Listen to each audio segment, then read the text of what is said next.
बिस्मिल्लाहिर्रहमानिर्रहीम, अस्सलाम वालेकुम। आप देख रही हैं मुझे मेरे यूट्यूब चैनल पर और मैं मुज़म्मिल अवान हूँ। सेनेटर इरफान सिद्दीकी साहब के सेनेट में खिताब के बाद जो उन्होंने ख़ताब किया सेनेट में, वो बड़ा जारहाना ख़ताब था और उस ख़ताब को जिस कॉन्टेक्स्ट में भी लिया गया उसके ऊपर तो मैं ज़्यादा डिटेल से बात नहीं कर रहा, लेकिन उस ख़ताब को बहुत पजीराई मिली, ख़ास करके सोशल मीडिया के ऊपर।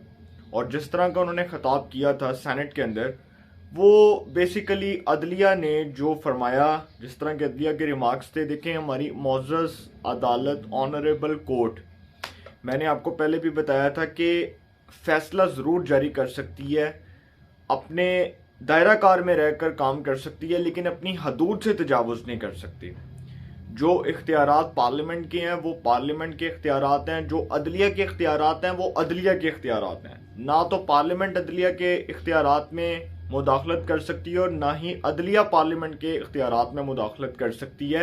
लेकिन नैब तरमीम केस में जो चीफ जस्टिस ने रिमार्क्स दिए, जिस तरह उन्होंने फरमाया कि जी एक ही मुल्क में ईमानदार वज़ीर आज़म आया और वो मोहम्मद खान जुनेजो था, जिसको 58(2)B के तहत निकाल दिया गया और उसकी हुकूमत को ज़ियाउल हक ने बरतरफ कर दिया।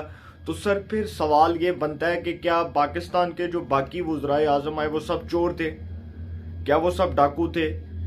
क्या वो ईमानदार नहीं थे? क्या वो ऑनेस्ट नहीं थे? अगर ये सवाल हो रहा है तो इसका मतलब फिर सेनेट में ये जो सवाल हुआ कि क्या कहा जाए, अगर कहा जाए कि पाकिस्तान की तारीख में एक ही जो जज है वो ईमानदार आया और बाकी ईमानदार नहीं थे, तो इस बात को तस्लीम कर लिया जाएगा। तो सेनेटर ताज हैदर साहब साथ बैठे हुए थे इरफान सिद्दीकी के और उन्होंने फरमाया कि नहीं किया जाएगा, बिल्कुल नहीं किया जाएगा। उन्होंने कहा कि जी कोई मुल्क में ईमानदार चीफ जस्टिस आया ही नहीं है। देखिए ना, अब बात ऐसी है कि जो नैब तरमीम केस है वो पार्लियामेंट में तो ये मामला चला गया और पार्लियामेंट ने इसकी कानून साजी कर दी, और पार्लियामेंट में कानून साजी होने के बाद इमरान खान साहब इसको उठा के अदालत में चैलेंज कर दें और कहें कि जी ये जो है काम ख़राब है, तो पहले तो बंदा इमरान खान साहब से ये पूछे कि मौसूफ आप तो पार्लियामेंट में जाते ही नहीं है, आपने तो कभी पार्लियामेंट की मेरे ख्याल शक्ल ही नहीं देखी होगी, कोई 1.5 साल तो हो गया होगा। और आप जब से आप पार्लियामेंट में नहीं गए, आपने इस्तीफे दिए, आपने पार्लियामेंट का बाइकआउट किया, तो फिर आप किस मुंह से पार्लियामेंट के कवानीन को उठाकर अदालत में चैलेंज कर रहे हैं? क्योंकि इस पार्लियामेंट में तो आपका बैठना भी हराम है। आपके बकौल आपने कहा था ना कि ये इम्पोर्टेंट गवर्नमेंट है और इस पार्लियामेंट में जो है वो हमारा बैठना वैसे ही जो है वो बेकार है और हम तो इस हुकूमत के होते हुए इस पार्लियामेंट को तस्लीम नहीं कर सकते, तो फिर इस पार्लियामेंट में क्यों बैठते हैं? सवाल तो ये बनता है। अच्छा जी, कम टू द पॉइंट। अब जो मैं असल पॉइंट की तरफ आने जा रहा हूँ, सेनेटर इरफान सिद्दीकी साहब की जो नई किताब है उसकी रौनमाई के लिए आपको पता है कि आजकल वो फंक्शंस वगैरह हो रहे हैं और इस तरह की जो है वो कहा जा रहा है कि जी तकरीबात हो रही हैं। तो सेनेटर इरफान सिद्दीकी साहब जो हैं, उन्होंने जिस तरह का खिताब सेनेट में किया, ये एक जमहूरियत पसंद लीडर की आवाज़ है, ये एक डेमोक्रेटिक, प्योर डेमोक्रेटिक पर्सन की ये आवाज़ है कि जो बात उन्होंने पार्लियामान के अंदर कही वो पार्लियामान की बात कही कि भाई अगर पार्लियामान के मामले अदालतों में हल होंगे तो फिर क्रिटिसिज्म तो होगा, फिर मामलात जो हैं वो गड़बड़ तो होंगे। लेकिन जब हमने पार्लियामेंट की अथॉरिटी को ही अदालत में चैलेंज कर दिया और पार्लियामेंट की अथॉरिटी से पहले उसके कवानीन को ही उठाकर अदालत में चैलेंज कर दिया, तो फिर हम इसका मतलब एक नई तफरीक में पड़ गए, एक नई लड़ाई में पड़ गए और हमने अपने आप को एक और बहरान में धकेल दिया। बात तो वही करनी है ना जो करने वाली है। तो इसका मतलब ये हुआ कि हम लोग खुद अदलिया के सामने पार्लियामेंट के मामलात को डिस्कस कर रहे हैं और पार्लियामेंट एक ऐसा वाहिद प्लेटफॉर्म है जहां पर सियासतदान बैठकर अपने मामलात खुद हल कर सकते हैं, लेकिन बदकिस्मती से वो उठाकर मामलात अदालतों में ले जाते हैं। कोई भी जमात है, मैं किसी जमात की फेवरिज्म में बात नहीं कर रहा, कोई भी जमात है, अगर कोई भी जमात पार्लियामेंट के मामलात को उठाकर अदालतों में लेकर जा रही है तो वो बहुत बड़ा गलत इकदाम उठा रही है और इसके बड़े संगीन असरात हो सकते हैं। और अगर जस्टिस मंसूर अली शाह नैब तरमीम केस में ये कह रहे हैं कि पार्लियामेंट के इख्तियारात पार्लियामेंट के हाथ में होने चाहिए, तो फिर चीफ जस्टिस साहब को चाहिए कि इस केस से खुद को लहदा कर लें, वो इस बेंच से खुद को लहदा कर लें और वो इस नैब तरमीम केस की समाअत ही ना करें। क्योंकि देखें ना, जो मामला पार्लियामेंट का है वो तो पार्लियामेंट के पास जाना है। अब आते हैं जी पॉइंट की तरफ। ये जो नए अटॉर्नी जनरल बने हैं शहजाद अता इलाही साहब। ये जी मौसूफ जो है ना, इन्होंने बहुत बड़ी कारस्तानियाँ डाली हैं। मैं आपको वो बताने जा रहा हूँ इन्होंने किस तरह से वो कार्रवाइयाँ डाली हैं। ये हुकूमत ने पहले जी, इससे पहले अटॉर्नी जनरल बनाया मंसूर अवान साहब को, और उसके बाद जब उनके नाम को फाइनल किया गया तो उसके बाद पता चला कि कुछ हलकों से, वो होते हैं ना कुछ हलके जिनको कुछ चीज़ें पसंद नहीं आती, तो कुछ हलकों से पता चला कि जी ये प्रेशर था कि मंसूर अवान साहब को हटाकर शहजाद अता इलाही साहब को लाया जाए। और ये जो शहजाद अता इलाही साहब हैं, बड़े वसूख से बड़ी इंपॉर्टेंट खबर देने जा रहा हूँ। शहजाद अता इलाही साहब justice Umar Ata Bandial chief justice of Pakistan के साथ इनके ज़ाती मरासिम हैं, करीबी तल्लुकात हैं, और जस्टिस उमर अता बंदयाल साहब के साथ जो इनके तल्लुकात हैं उसके बारे में ये खबर हमारे पाकिस्तान के जय्यद सहाफ़ी दे चुके हैं। ये पाकिस्तान के जय्यद सहाफ़ी दे चुके हैं कि जस्टिस उमर अता बंदयाल साहब के साथ इनके बहुत अच्छे तल्लुकात हैं, फैमिली टर्म्स हैं, तो इनको अटॉर्नी जनरल क्यों बनाया गया। देखें, मैं आज आपको वो ऑथेंटिक रीज़न बताने जा रहा हूँ कि इनको अटॉर्नी जनरल क्यों बनाया गया। और इतना नालायक और इतना नाकाम अटॉर्नी जनरल अगर इस ओहदे पर बैठा होगा तो सर फिर ये हुकूमत का नैरेटिव दफन हो जाएगा, ज़मीन बॉस हो जाएगा। मुबारक हो आपको और पाकिस्तान के तमाम जितने भी लोग जो सियासत से दिली वाबस्तगी रखते हैं उनको भी मुबारक हो कि ये बयानिया खुद ब खुद दफन हो रहा है। कि हमने कहा था ना, हम वोट को इज्जत देंगे, हम वोट को इज्जत नहीं दे रहे, हम वोट के ऊपर लानत भेज रहे हैं। और एक ऐसे टाइम पे कि जब आजम नज़ीर तारड़ और अशतर औसाफ जो दोनों ने कार्रवाई डाली थी जजिस की अपॉइंटमेंट के हवाले से, जो जुडिशल काउंसिल का इजलास हुआ था, सुप्रीम जुडिशल काउंसिल के इजलास में दोनों शख्सियात ने जस्टिस उमर अता बंदयाल साहब के हक में वोट दिए। और हुकूमत को नहीं पता था इस बारे में। ये कहा जा रहा है कि जी हुकूमत को तो पता ही नहीं था, उन्होंने वोट दे दिए। और उन्होंने कहा कि जी हमने तो अदलिया में बहरान ना पैदा होने की वजह से अदलिया के फैसले को इतराम की निगाह से, कदर की निगाह से देखते हुए ये फैसला किया कि हम लोग जो है वो chief justice of Pakistan Umar Ata Bandial साहब के साथ खड़े होंगे। अच्छा, ये बताता हूँ कि जी इन्होंने वोट क्यों दिए। इन्होंने वोट इस बुनियाद पर दिए कि इनको इस बात की डायरेक्शंस दी गई थी, इस बात के बारे में इनको बताया गया था कि अगर ये वोट देते हैं उन जजेस के अपॉइंटमेंट के वाले से तो अदलिया से इनको रिलीफ मिलेगा। ये इस काम में मारे गए और ये बड़ा बुरा फंसे। जस्टिस उमर अता बंदयाल साहब को ये जो वोट दिया आजम नज़ीर तारड़ और अशतर औसाफ ने, जो जजेस के अपॉइंटमेंट में दिया, उसी में ये डिसाइड हुआ था, उसी में ये डिसाइड हुआ था कि ये जो शहजाद अता इलाही, जिसको कोई जानता भी नहीं है, पता नहीं है कौन शख्स है, मैं तो इसको नहीं जानता, शहजाद अता इलाही जो है जी, इसको अटॉर्नी जनरल ऑफ पाकिस्तान बना दिया जाए, अटॉर्नी जनरल ऑफ पाकिस्तान तैनात कर दिया, जबकि इस शख्स का हुकूमत से कोई ताल्लुक नहीं है। और अब आपको बताता हूं कि जो सेनेटर इरफान सदीकी ने पार्लियामेंट में सेनेट के अंदर खड़े होकर खिताब किया, उस खिताब के अंदर मौसूफ जो है वो अदालत में खड़े होकर गवाहियां दे रहा है कि जी ऐसे नहीं कहा चीफ जस्टिस ने।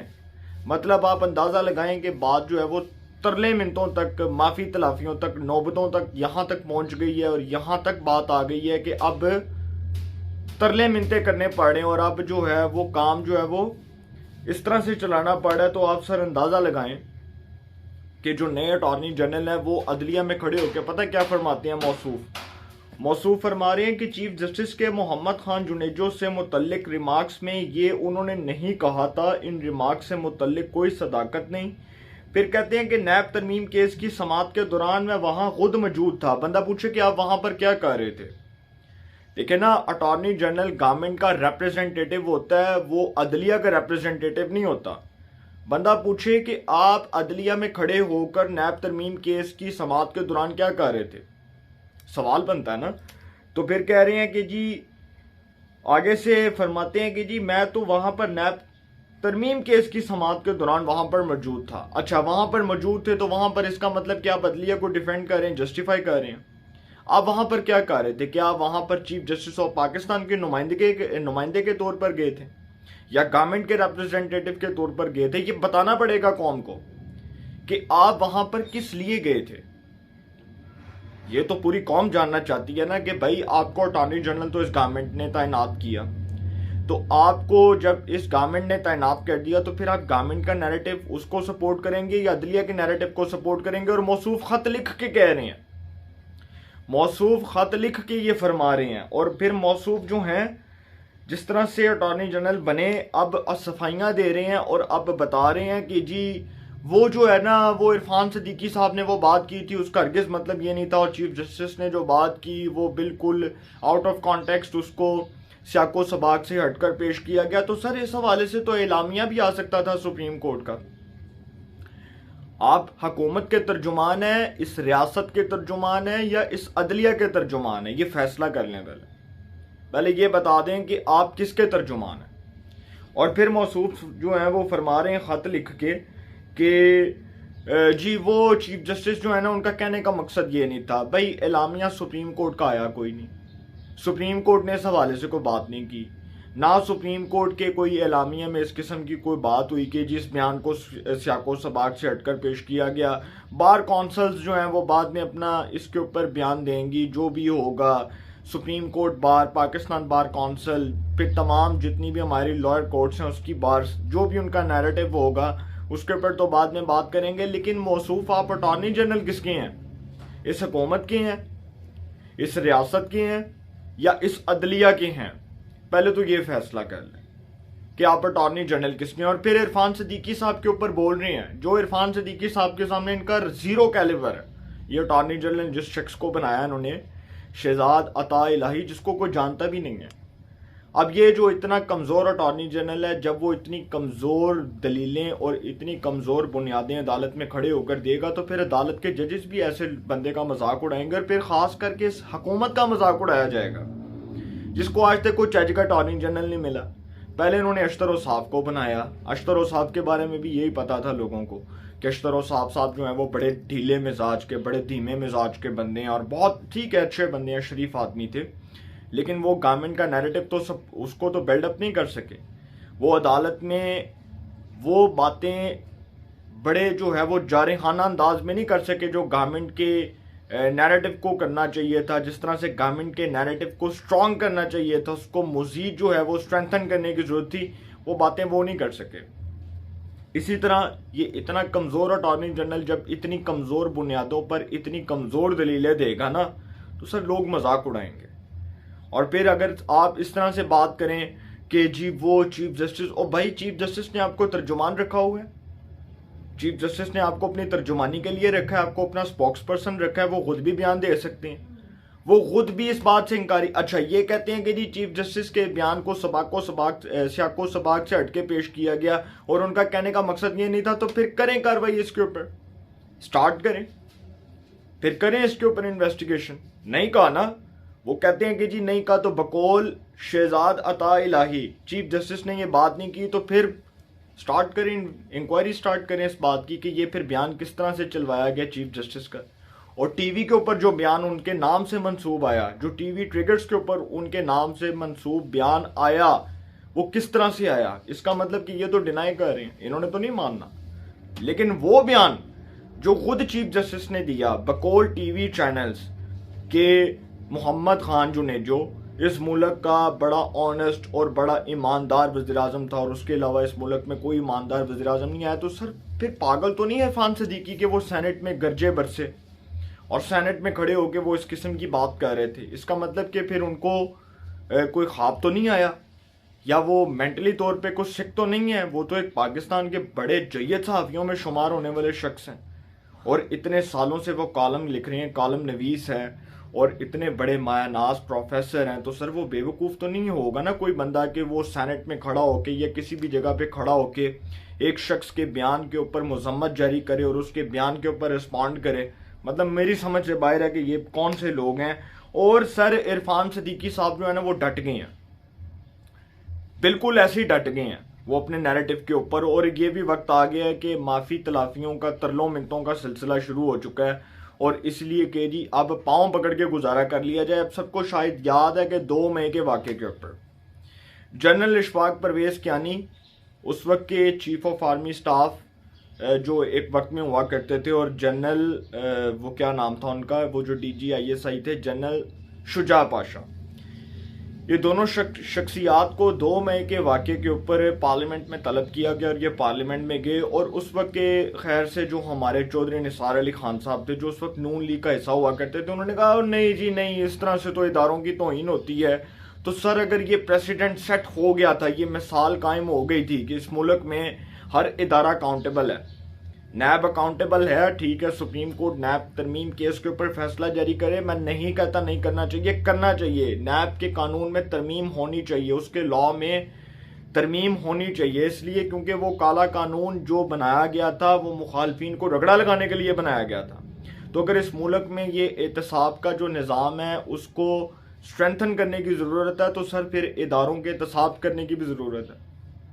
अगर इदारों की शख्सियात जो हैं उनका एहतसाब हो रहा है तो अच्छी बात है, होना चाहिए, इसमें कुछ बुरा तो नहीं है। 2 मई के एक वाक़े के ऊपर इशफाक परवेज़ कियानी और शुजा पातशाह को पार्लियामेंट ने तलब किया और वो गए, और उसके बाद चौधरी निसार अली खान ने इस बात को उनकी तौहीन करार दे दिया कि ये जी इदारे की और शख्सियात की तौहीन है। तो सर फिर आप ये बताएं कि क्या सिविलियन को अदालत में खड़ा करके उसका अदालती ट्रायल करना तौहीन नहीं है? क्या इस मुल्क में सिविलियन को फांसी के ऊपर लटकाना तौहीन नहीं है? क्या इस मुल्क में सिविलियन को एक ऐसे मामले के ऊपर बात कर रहा हूं, अदलिया का एक ऐसा फैसला है कि कहा जाए कि जी तुमने अपने बेटे की कंपनी से तनख्वाह नहीं ली, लिहाजा तुम नाअहल हो, जिसका कानून के अंदर जिक्र ही कोई नहीं है। अब लोग कहते हैं कि जी उसका ब्लैक लॉ डिक्शनरी में कोई जिक्र नहीं है, और वो तौहीन नहीं है। क्या ये तौहीन नहीं है कि एक शख्स को उसकी बेटी के सामने खड़ा करके हथकड़ियाँ लगाई जाएं और एयरपोर्ट से गिरफ्तार करके नैब की कस्टडी में डाल दिया जाए? तौहीन नहीं है। क्या ये तौहीन नहीं है कि एक ऐसी जमात का वोट बैंक चोरी करके एक ऐसे कठपुतली इमरान खान को लाया जाए जिसके पास कोई नैरेटिव नहीं था, जिसके पास कोई जो है वो प्लान नहीं था, जिसके पास मुल्क चलाने की कोई अहलियत नहीं थी? क्या ये तौहीन नहीं है? बहुत सी तौहीनें हैं चौधरी निसार अली खान साहब। वो हबीब जालब का शेर मुझे याद आ रहा था, वो जुल्म और सितम के ऊपर उन्होंने शेर लिखा हुआ था। लेकिन अब मैं क्या सर बात करूं, ये मुल्क का हाल है। एक अटॉर्नी जनरल, इतना कमज़ोर अटॉर्नी जनरल, इतनी कमज़ोर बुनियादों पर इतनी कमज़ोर दलीलें दे रहा है जिसकी बात मानने के लिए कोई तैयार नहीं। और इरफान सदीकी डट गए हैं। और मैं आपको फिर बता दूं, मामला फिर ख़राब हो रहा है। अगर एग्जेक्टिव के मामलात, पार्लियामेंट के मामलात जुडिशरी के अंदर जाकर हल होने हैं तो सर फिर लगाएं इस पार्लियामेंट को ताला और हम चलते हैं और आप भी चलते हैं। फिर हम सहाफ़ी भी छोड़ दें पार्लियामेंट की जो कवरेज करते हैं। फिर हम सहाफ़ी क्या अदालतों की कवरेज करें, क्या कोर्ट रिपोर्टिंग्स करें? वो कोर्ट रिपोर्टर्स, कितने बेहतर कोर्ट रिपोर्टर्स हैं जिनको बुलाया जाता है। मतीउल्लाह जान को जस्टिस गुलजार के दौर में तौहीन अदालत केस में तलब किया गया, लेकिन जस्टिस गुलजार ने ये नहीं पूछा कि वो जो सारा दिन बैठ के टीवी पे डिस इन्फॉर्मेशन फैलाते हैं वो सहाफ़ी, उनको भी मैंने तलब करना था। जस्टिस गुलजार का जो दौर था ना अदलिया का, जस्टिस गुलजार, जस्टिस साकिब निसार, उसके ऊपर मैं ज़्यादा बात इसलिए नहीं करूँगा क्योंकि बेकार है। कोई उन्होंने गोल्ड मेडल लिया हो तो मैं बात भी करूँ, कोई अगर उन्होंने कोई तमगा लिया हो तो मैं बात भी करूँ, मैं कहूँ यार बड़ा अच्छा काम था, बहुत अच्छा काम किया उन्होंने अदलिया में। मैं ऑनरेबल जस्टिस उमर अता बंदयाल साहब की इज़्ज़त करता हूँ, लेकिन मैं चाहता हूँ कि अदलिया की इज़्ज़त और अदलिया के वक़ार में इजाफा हो, और ऐसे ना हो कि हम इस तरह के पॉलिटिकल पॉइंट्स को उठाकर पॉइंट स्कोरिंग करें या पॉलिटिकल रिमार्क्स दें। ये काम नहीं करना। अदलिया ने अपनी इज़्ज़त बनानी है अपने फ़ैसलों की नज़ीर से। अदलिया ने इज़्ज़त बनानी है अपने फ़ैसलों का मान रखते हुए, उसका एहतराम करते हुए। अदलिया ने इज़्ज़त बनानी है तो मेरिट के ऊपर फैसला जारी करके बनानी है। सियासी पॉइंट स्कोरिंग से इज़्ज़त में इजाफा नहीं होगा। फिल वक्त इजाज़त दीजिए, अपनी राय को कमेंट्स में ज़रूर इज़हार कीजिएगा। इंशाल्लाह एक नए सेगमेंट के साथ फिर मुलाकात होगी। अपना बहुत ख्याल रखिएगा। अल्लाह निगहबान।